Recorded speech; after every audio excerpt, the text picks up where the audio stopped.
अस्सलामुअलैकुम नाज़रीन, मेरे यूट्यूब चैनल खबर स्टूडियो में खुश आमदीद। नाज़रीन, अब चीन को सुपर पावर बनने से अब कोई नहीं रोक सकता, क्योंकि अब बिल्कुल क्लियर कट नेटो के जो सरबराही इजलास है इसमें भी ये बातें अब खुलकर सामने आ चुकी है कि हमें चीन से ख़तरा है। ये बयान इस वक्त में सामने आया है कि जब नेटो अफ़गानिस्तान से निकल रही है, उनको अफ़गानिस्तान में जिस कदर बुरे तरीके से तालिबान की हाथों शिकस्त हुई है, उसके बाद अब वो कोई ना कोई एक नया बहाना तलाश करने की कोशिश कर रहे हैं। और वो उन्होंने अब इस सरबराही इजलास के अंदर जो 30 यूरोपीय मालिक जिसमें अमेरिका भी शामिल है, इनका सरबराही इजलास हुआ है। इस सरबराही इजलास के अंदर इन्होंने चीन को मुस्तकिल सिक्योरिटी ख़तरा करार दे दिया है। असल में उन्होंने चीन को मुस्तकिल सिक्योरिटी ख़तरा क्यों करार दिया है, इसके पीछे क्या वजूहात है, और सदर जो बाइडन ने अपनी इस तकरीर के अंदर जो इन्होंने जो नेटो के सरबराही इजलास के अंदर दी है, उसका क्या पूरा एक खुलासा है, ये सब मैं आपको वीडियो में चल कर बताऊँगा। लेकिन इससे पहले आपसे दरख्वास्त है, इस चैनल को सब्सक्राइब कर लें। नाज़रीन, चीन भरपूर तरीके से अपनी पूरी ताकत के साथ वो उभर के सामने आता जा रहा है। अब चीन ने जिस तरीके से खामोशी के साथ अपने आप को माशी तौर पर मजबूत किया, और माशी तौर पर मजबूत करने के साथ उसने अपने आप को दफाई तौर पर भी मजबूत कर लिया, और चीन से वो इस कदर घबरा चुके हैं कि बेल्जियम के दारुल हुकूमत ब्रसेल्स में आज एक इजलास हुआ है। उस इजलास के अंदर इन तमाम जो 30 यूरोपीय मालिक जिसमें अमेरिका भी बाशमूल इसके अंदर शामिल है, उसने इस चीज़ का बिल्कुल खुलकर इजहार कर दिया है कि चीन को उन्होंने अपने लिए एक मुस्तकिल सिक्योरिटी चैलेंज करार दे दिया। पहली बार हुआ है कि जो चीन के जो फौजी मकासद के उन्होंने भरपूर मुकाबले का अज़म किया है। उन्होंने कहा कि चीन जिस तरीके से अपने फोर्सेस के अंदर अपनी फ़ौज के अंदर इजाफा करता जा रहा है, और इस वक्त एक अंदाज़े के मुताबिक चीन के जो एक फ़ौज की तादाद है वो तकरीबन 20 लाख है, और जो चीन की जो फ़ौज है अब दुनिया की सबसे बड़ी फ़ौज बन चुकी है। और आए रोज़ वो अपने मज़ालों नए मज़ालों का तजर्बात कर रहे हैं, और इसके अलावा वो जोहरी हथियार नए तजर्बे कर रहा है। इस नए तजर्बे के नतीजे के अंदर जो नेटो फोर्सेज हैं ये बिल्कुल बिल्कुल डर के रह चुके हैं। वो कहते हैं कि जिस तरीके से ये अपने अज़ाइम को शो कर रहा है ना, ये आइंदा आने वाले वक्तों के अंदर हमारे लिए मुश्किलात का बाइस बन सकता है। एक तरफ तो जो सेक्रेटरी जनरल नेटो है स्टोल्टनबर्ग ने गुफ्तगू करते दरमियान, जब ये गुफ्तगू उन्होंने उस वक्त में किया जब वो सहाफ़ियों से गुफ्तगू कर रहे थे, उसके दौरान उन्होंने कहा कि हम किसी सर्द जंग मतलब किसी नई जंग नहीं चाहते, लेकिन हम जो चाइना से मोहतात भी रहना चाहते हैं, क्योंकि चाइना जिस तरीके से अपने आप को तैयार कर रहा है, उसके जो मज़मूम जो इरादे हैं वो उससे हमें ख़तरा है। वो कुछ भी वो मुस्तक़बिल में आइंदा आने वाले वक्तों के अंदर कुछ भी ऐसा कर सकता है कि जो हमारे इतिहाद को ख़तरे का बायस बनते हैं। क्योंकि आपको बताता चलूँ कि चाइना के अंदर कम्युनिस्ट पार्टी है, और कम्युनिस्ट पार्टी का चाइना के अंदर बिल्कुल कंट्रोल है। इस कदर कंट्रोल है कि वहाँ पर सोशल मीडिया भी उनके कंट्रोल के अंदर है। सोशल मीडिया के साथ साथ तमाम उनकी जो आबादी के मामलात हैं, उनकी जो गवर्नमेंट्स हैं, उनके अपनी गवर्नमेंट्स की जो आवाम की फलाह बहबूद के लिए तमाम मामलात हैं, वो सब उनके कंट्रोल में है। ये कम्युनिस्ट पार्टी है। और ये जो नेटो फोर्सेस है, ये नेटो का जो इतिहाद है, ये भी कम्युनिस्ट के अगेंस्ट ही था। ये कम्युनिस्ट के अगेंस्ट ही ये नेटो का इतिहाद बना था। तो मतलब जो कम्युनिस्ट जो पूरी दुनिया में कम्युनिस्ट रूल करते हैं, ये उनके खिलाफ जो था ना, ये एक इतिहाद बना था। अब जो बाइडन है वो भी इस नेटो के सरबराही इजलास के अंदर मौजूद थे, जिसके अंदर उन्होंने सबसे पहले तो अपनी तकरीर के दौरान जो डोनाल्ड ट्रंप की जो माजी की जो पॉलिसी थी उनकी मुखालफत की है। क्योंकि जो डोनाल्ड ट्रंप थे वो जो 30 यूरोपीय ममालिक का जो इतिहाद था, इस पर अक्सर तनकीद करते हुए नजर आते थे। तनकीद वो इस वजह से करते थे, वो कभी कहते थे कि जो नेटो फोर्सेस को चलाने के लिए बजट कौन देगा, और आया इनके जो मामलात है वो उसको कौन देखेगा, अगर इन नेटो मालिक के जो ममालिक है इनमें से अगर किसी के ऊपर हमला होगा तो उसकी हिफाजत के लिए कौन जिम्मेदारी लेगा। हालांकि अभी जो आज के इजलास के अंदर भी इन्होंने इस चीज़ का जो नेटो इजलास के अंदर जो नेटो का आर्टिकल 5 है उसके तहत उन्होंने इस चीज़ का बिल्कुल एक दोबारा उन्होंने इस चीज़ का अज़म किया है कि अगर नेटो के जितने भी मालिक हैं, 30 मालिक हैं, अगर में से किसी के ऊपर मुल्क के ऊपर अगर कोई हमला होता है तो ये तमाम मालिक मिलके उस दफ़ा का मुकाबला करेंगे, मतलब उस हमले का भरपूर मुकाबला करेंगे।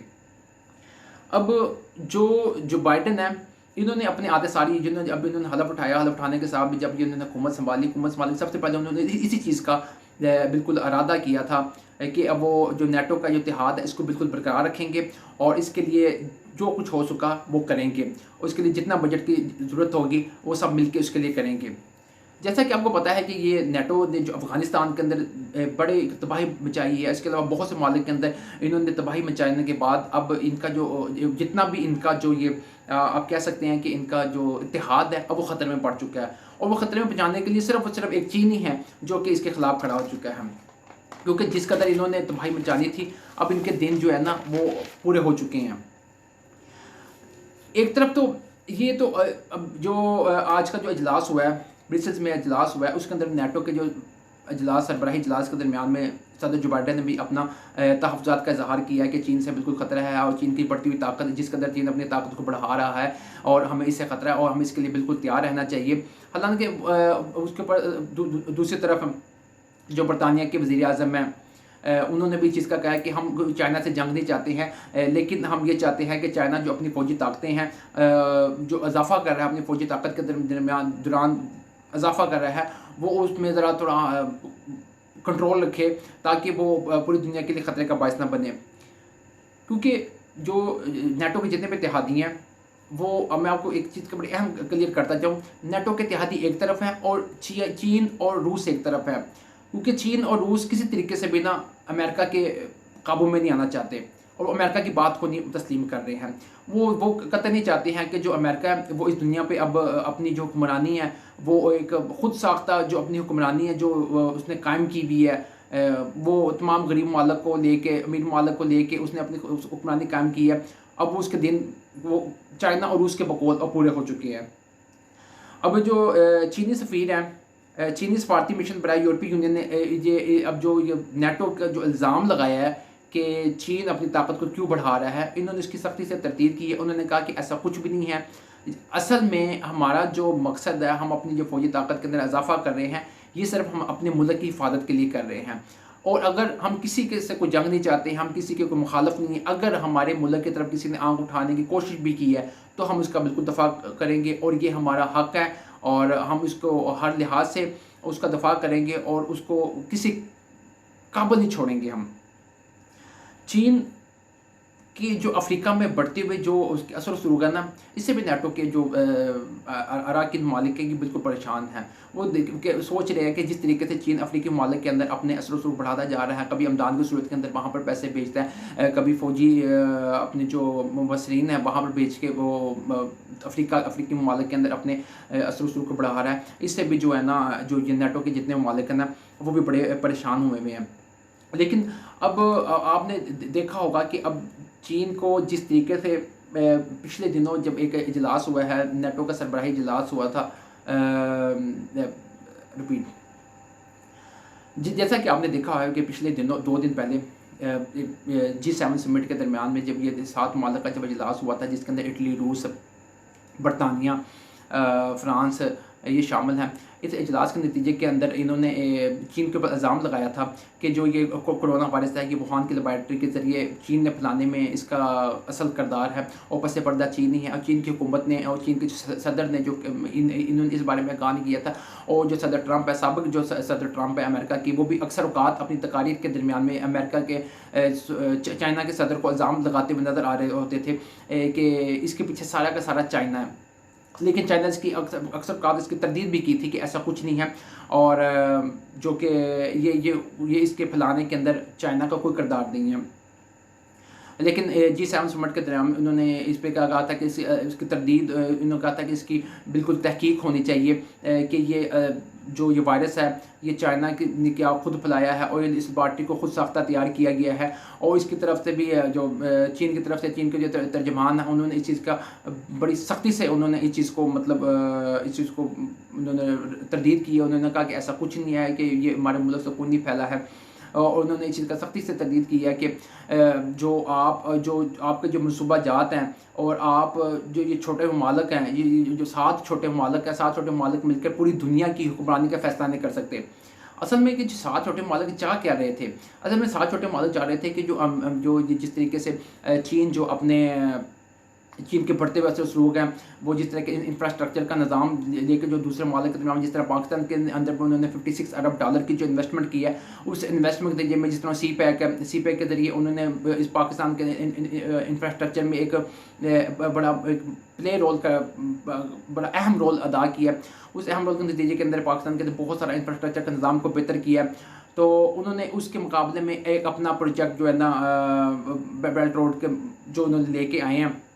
उन्होंने कहा कि इस बेल्ट रोड के नतीजे के अंदर हम जो है ना मतलब चीन का मुकाबला करेंगे और जो दूसरे गरीब मालिक है वहाँ पर हम ये सारा इंफ्रास्ट्रक्चर का नाम ला के ना हम चीन का मुकाबला करेंगे। लेकिन चीन की तरफ से इस चीज़ की बड़ी सख्ती से तरदीद की। उसने कहा वो दिन चले गए, बिल्कुल क्लियर कट कह दिया। उसने कहा वो दिन चले गए कि जब आप जिस 7 छोटे ममालिक मतलब चाइना इस कदर मजबूत हो चुका है, चाइना का कि 7 छोटे ममालिक आप नहीं कर सकते इस दुनिया की तकदीर का फ़ैसला। हर मुल्क आज़ाद है अपने मुल्क के बारे में, अपने मुल्क की इकानमी के बारे में, अपने मुल्क के दफा के बारे में, अपने मुल्क के मामला चलाने के बारे में। मतलब चीन ने इस चीज़ का वाज़िया क्लियर कट जो है ना उसने पैगाम दे दिया। उसने पैगाम दे दिया कि अब ये छोटे मालिक में किसी भी दूसरे मालिक का फ़ैसला नहीं कर सकते हैं और हर मालिक अपने दफाई निज़ाम के अंदर, अपने खुद मुख्तारी के अंदर और अपने मुल्क के मामला चलाने के अंदर बिल्कुल आज़ाद है। अब वो वक्त दूर नहीं है कि चाइना जो कि अब सुपर पावर, अब सुपर मईशत और हर लिहाज से सुपर बनने के बिल्कुल करीब पहुंच चुका है। ये हालिया दिनों के अंदर जो ये 2 अहम खबरें हैं इससे बिल्कुल वाज़ेह हो जाता है और चाइना की तरफ से इसका भरपूर जवाब आ जाना ये भी चीज़ को क्लियर करता है कि अब चाइना के साथ अगर किसी ने भी कोई टसलबाजी करने की कोशिश की या चाइना को किसी भी किस्म का डिग्रेड करने की कोशिश की तो चाइना इसका भरपूर जवाब देगा। नाज़रीन, आपको मेरी वीडियो कैसी लगी अपने फीडबैक से ज़रूर आगाह कीजिएगा। शुक्रिया।